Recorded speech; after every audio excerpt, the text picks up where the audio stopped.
é hora de um novo episódio do quadro Direito Agrário com o advogado e especialista em legislação rural e ambiental, Pedro Putini Mendes. E hoje o assunto é a forma com que devemos devolver uma fazenda arrendada ao verdadeiro dono. O que diz a lei quando vence o contrato? Aqui na tela.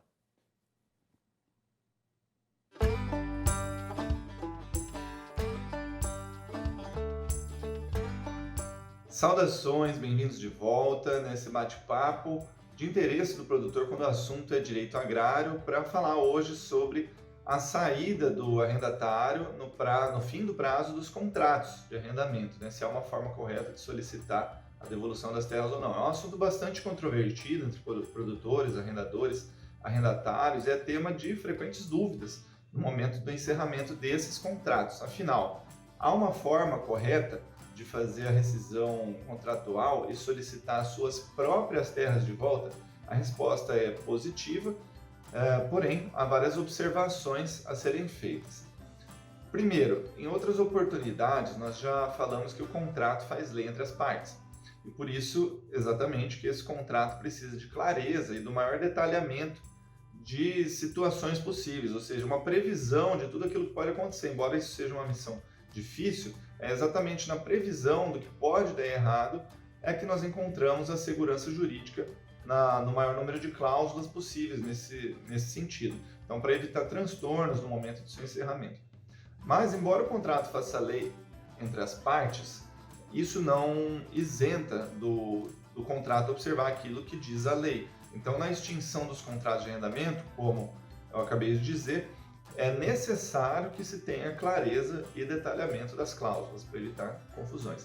Em segundo lugar, sobre a renovação automática expressa, ou seja, aquela cláusula, a famosa cláusula que diz que no fim do prazo do contrato, se nada disserem as partes, considera-se renovado por igual período, não há dúvidas, nesse caso, sobre a continuidade do arrendamento, seja para o arrendador, o dono das terras, que antes não manifestou a vontade de trocar de arrendatário ou de receber suas terras de volta para uso próprio, ou seja, para o arrendatário que se esqueceu de avisar que não ia mais explorar essas terras por igual período, e nessas situações obrigam-se os dois a continuar com o contrato, exceto se eles assinarem um distrato por um acordo mútuo, né, de ambas as vontades.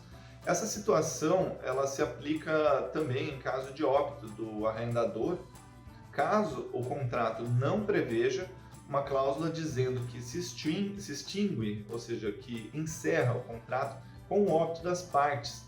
Então veja só, isso acaba obrigando o espólio, ou seja, aquele termo que se utiliza até a conclusão do inventário, ou os herdeiros a continuar com o contrato de arrendamento em todos os seus termos. Vejam a importância, então, de detalhar essas situações no contrato de arrendamento.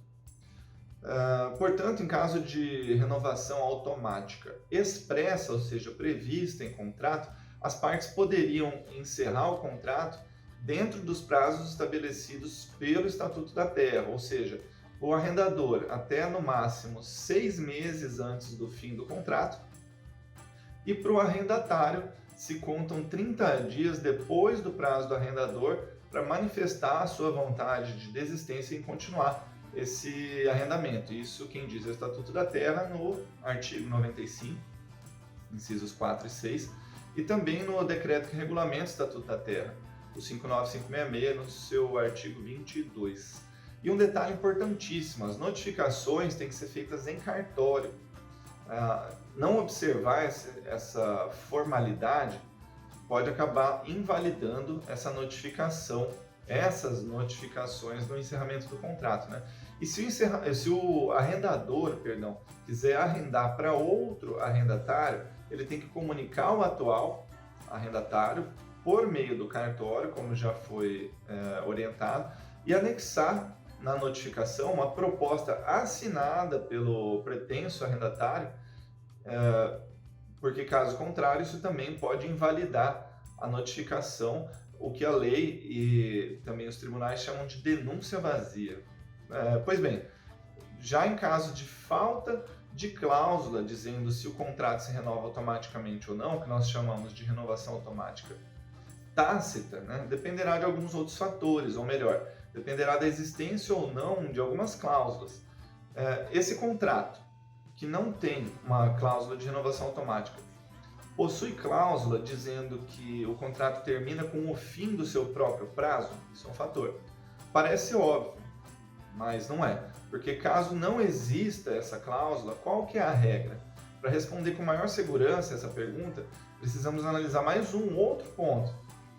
Esse contrato sem renovação automática tem cláusula dizendo que precisa notificar o interesse em desistir ou renovar com 6 meses de antecedência? Enfim, se esse contrato sem cláusula de renovação automática determina o aviso com antecedência de 6 meses, mesmo que possua um prazo determinado para encerrar esse contrato, obriga as partes a fazer esse procedimento da notificação. Então, essa situação ela já foi até decidida pelo Superior Tribunal de Justiça, na análise de um recurso do Estado do Alagoas, né, que é o de número 1277085, e ficou registrado nesse julgamento que, independentemente da existência de um ajuste verbal com a falecida proprietária, esse contrato ele foi prorrogado automaticamente devido à ausência de notificação dos atuais proprietários, os herdeiros. Então, qual que é a recomendação? A recomendação é ler o Estatuto da Terra e o Decreto Federal 59566 antes de assinar um contrato, para incluir nele tudo aquilo que a lei determina, né? A legislação ela traz em detalhes uma estrutura básica dos contratos. E vejam principalmente no artigo 1213 desse decreto, que fala coisas como lugar, nome completo, características das partes e do imóvel, o prazo de duração, dentre outros detalhes. Enfim, é extremamente necessário que as partes e seus advogados imaginem o maior número de situações possíveis que possam trazer problemas nessa estrutura básica que sugere a lei. Então são essas as recomendações de hoje, saudações e até a próxima.